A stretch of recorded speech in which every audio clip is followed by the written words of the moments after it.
So we are nearing the last few questions from our series from Trevor Hudson's book, Questions God Asks Us. And so when Randall had reached out to me this week, I had been with my father, and I want to thank you all so much for your prayers and your love. My family and I felt truly surrounded and uplifted. And Randall graciously offered to preach, and I thought, you know what? I think I was supposed to get this question. I also don't want next week's question, so. From a masterful questioner like me, looking at questions that God, or in this week's question, that Jesus asks us, has been a very interesting vantage point for me. As someone who has walked to the pool, metaphorically and spiritually speaking, more times than I can count, I've always had questions upon questions about healing. How many of you have had questions about healing? Yeah, it's a biggie. So whether it was watching as a young girl, as my church called a man up front who was very dear to me and prayed for him to be healed, or as I sat in a doctor's office with my dear husband, DG, a few years ago, as a surgeon pointed to a 5-centimeter large mass on his bladder, and we could both tell that he was preparing us for the worst. Anytime you hear that a mass likely has a necrotic center, that is not a good thing. So truly, I do think, as did DG's surgeon, that he experienced healing. When I heard the surgeon come out and say with a wondered look on his face that it wasn't cancer, it's far too simple of an answer to say that the multiple doctors were just wrong. I faced this question of healing so many times in my journey through infertility. So did I think that God could heal my body from the infertility? Absolutely. But did I think that if I remained infertile, which is what happened, does it mean that God didn't want me healed? No. Do those two things make any sense together? No. And it's simply not simple at all, is it? Do you want to be healed? Imagine for a moment, if you will, the scene. Jesus is in Jerusalem for a festival. He is walking and has come to a pool. And all around are those who are waiting for the waters to stir, waiting for healing, praying that they might be the first person to reach the waters to experience healing. Each person lying there had a story, a reason that they were at this healing pool. Maybe they were blind or sick or paralyzed or infertile, and they were all there for the same thing, healing in the water. People needing a miracle. And in the midst of all this pain, desperation, and waiting is a man that everyone there probably knew very well. He had been there for 38 years. Take a moment to consider 38 years. What have the last 38 years held for you in your life? All of the life experiences, the moments. Think of the high points for you over these past 38 years. Think of the low points. Now consider that rather than having these experiences for the past 38 years, all that you have is lying on a mat beside a pool of water. That is one sad story. Jesus stops amongst all the other people and singles out this man with a simple question. Do you want to be made well, to be healed? Now imagine just for a moment, you are this man. You have been at this pool, you and your mat, unable to get into the water for 38 years, and some guy walks up to you and asks if you want to be healed? What in the world? For me, my reaction, my very unsanctified reaction is, what is wrong with you, mister? Of course I want to be healed. I've been sitting here for 38 years. What in the world does Jesus think he's been doing there? Having an extended spa day? But you get the feeling that Jesus knows there's more to this question. And I think the man confirms that with his answer. Nope, he starts in on all of the reasons that he couldn't get to the water, all at least 38 years of reasons. Other people got there first. He didn't have anybody to help him get there. That isn't what Jesus asked, though, is it? Jesus asked the man if he wanted to be healed, not why he hadn't gotten into the water. Those are different questions. And you get the feeling as you visit this scene and hear the question that Jesus asks, that Jesus knows the answer to his seemingly obtuse question. See, Jesus has a knack for asking these kinds of questions. They seem simple, yet they're like sharp little razors that take off a layer at a time. It's almost as if you can see the twinkle in his eye to know that he knows the answer to the question. The question is for our benefit, not his. Jesus knew exactly what he was asking, and I don't think he just accidentally stumbled on George. I'll say this guy's name is George. He didn't just accidentally stumble on George, asking him if he wants to be healed randomly. Jesus knew, though we do not, the story behind those 38 years. And as someone who feels like they have been sitting at this pool recently for the past week praying for healing, 38 years seems like an awfully long time to sit that close to healing without a really good reason of why you didn't just jump right in or roll into it if you had to. Why do I say that? Because I can guarantee you that over the past few years, if my pop had gotten the chance to get into those waters, nothing would have stopped him. My pop was always a blur of action, ever since I can remember. He was either on the roof trying to get our dumb swamp cooler to work, or chasing the dog down the street when she jumped over the fence for the billionth time, or jumping over our neighbor's fence on the 4th of July when a rogue firework that he lit, by the way, lit up their dry backyard. He was out playing tennis or volleyball, doing yard work or fishing, always fishing. And when he received a diagnosis, he still didn't still. And I'm not just referring to the constant shaking of his hand. No, Pop was always doing something, always up to something. Whether it was trying to paint the house or when he couldn't get the ladder, because I hid it, he would paint the baseboards in our house. And when his body couldn't do that, he would paint retablos, tens of beautifully painted retablos.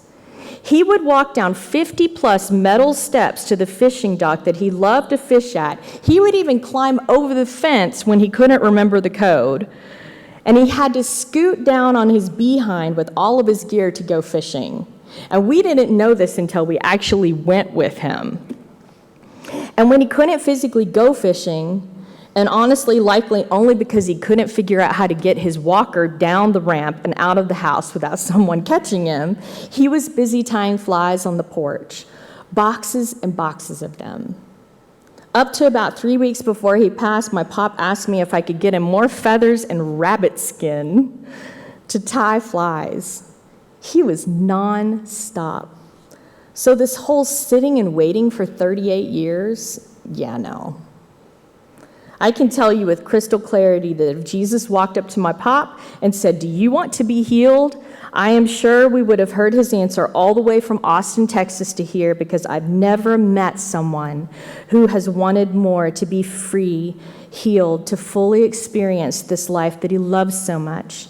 He'd have had his fishing vest, his waders, and asked him where the bass boat is before Jesus had even finished getting the question out of his mouth, ready to go. So watching Pop still this past week has been jolting for me and my family. And I've had a very real sense that I've been sitting near the pool, sitting on his mat at the edge of the pool, waiting with bated breath for the healing waters of the pool to stir, but maybe not in the way you might think.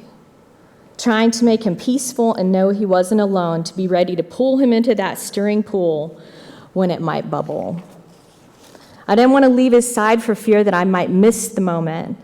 The suffering that came before the stilling, I reached a point in which I was crying for the waters to stir. Healing just had to come, no matter what that meant. And at times I found myself praying with fervor and begging like I've never felt. God, please stir the waters. Yet it was when I finally lay back on the bed that I'd been sitting vigil in with my mom and sister for 4 days that then the healing came. When I was finally beyond myself or the prayers or the whatever, and I experienced what this man at the pool experienced. Healing often comes in ways that we least expect, and it is very rarely of our own doing. For the man lying on his mat for 38 years, his healing came in the words of a young man with kind yet discerning eyes who looked into his soul, asking if he truly wanted to be free, healed, or if maybe, just maybe, he hadn't reached the waters all of those times because maybe, just maybe, he didn't really want the healing. Could Jesus see that this man maybe benefited from lying there day after day, knowing that with each passing day, the expectation that he might actually make it to the waters was less, and the likelihood that he could be a martyr, dependent on blaming others, might be his lot? See, some of us in this room might have a truly difficult time honestly answering Jesus' question, do you want to be healed? Do you want to let go of that hurt, that pain, that addiction, that anger that is crippling you? Or is it more comfortable to stay there, lying on that mat of hurt, resentment, failure, or whatever it is that's keeping you from going to the waters? What is holding you back from freedom? Maybe it's something beyond your control, or something that has control of you. Friends, we each have these moments in which Jesus asks us this very question: do you want to be well? Do you want to live free, fully, without excuses? It's scary. Jesus knows that. He wouldn't have asked the question if he didn't know that. Maybe you are with someone at the pool, taking them into the pool for healing, but Jesus might just ask you, do you really want them to be well? Even if that healing comes as the ultimate healing? Or are you okay if it might mean waiting? Giving yourself over to the timing and healing of Christ is excruciatingly painful if you have any notion that you can control that time. And when we find ourselves in these times of sickness, pain, hurt, we can either run, hide, or freeze. We either wrestle for control or we are paralyzed. Fight, flight, or freeze, right? Because whether this healing is for you or someone you love, it is so important to remind yourself of a simple fact. Paralysis, whatever form it might take, is not how you're supposed to live. But we also cannot make those waters stir. We are truly at the mercy of the one standing beside us at the pool, asking us the tough questions that hit right at the heart of the matter, because healing is in his nail-scarred hands. So whatever it is that might make you reticent to answer yes, consider seriously turning around to face it today. Leave the healing pool and go and deal with it. Or be truly ready to take yourself, your loved one, or whatever it is to Jesus to be healed, truly healed.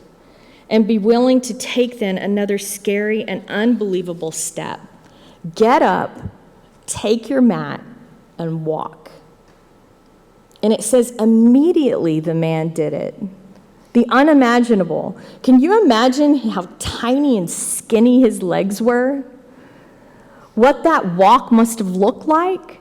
This man probably had no life to return to at this point, which makes his obedience and the immediacy of it an answer.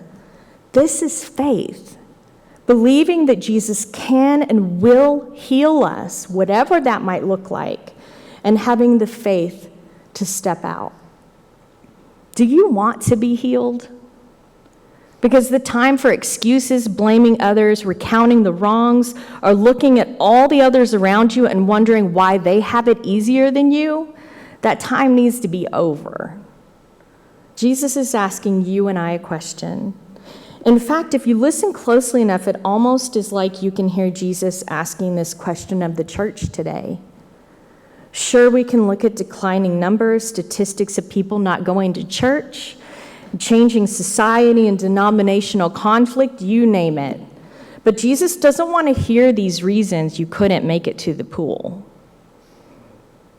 Jesus just wants to simply know, do you want to be healed?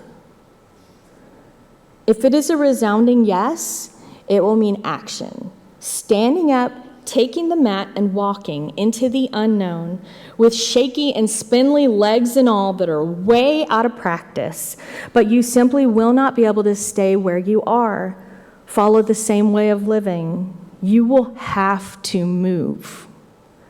It will mean picking up that mat that has been comfortable and a resting place and folding it up to follow. And that's scary. Jesus knows that. He wouldn't have asked the question if he didn't. Do you want to be healed? Do we want to be healed? Will you pray with me?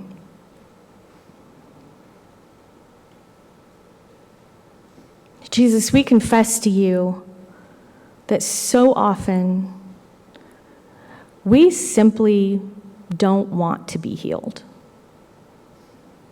It's much more comfortable to stay where we are, like we are. Sometimes we're afraid what that healing might look like, what it might change, what it might take. But God, there is nothing that is more beautiful than your healing. There is nothing that has the power to change this world than your healing. God, move us out of the way. Help us to fold up our mats and to follow you. We love you, and we want to follow you as the free, loving, healed people of redemption that we are. God, help it to be so. In the name of the Father, the Son, and the Holy Spirit. Amen.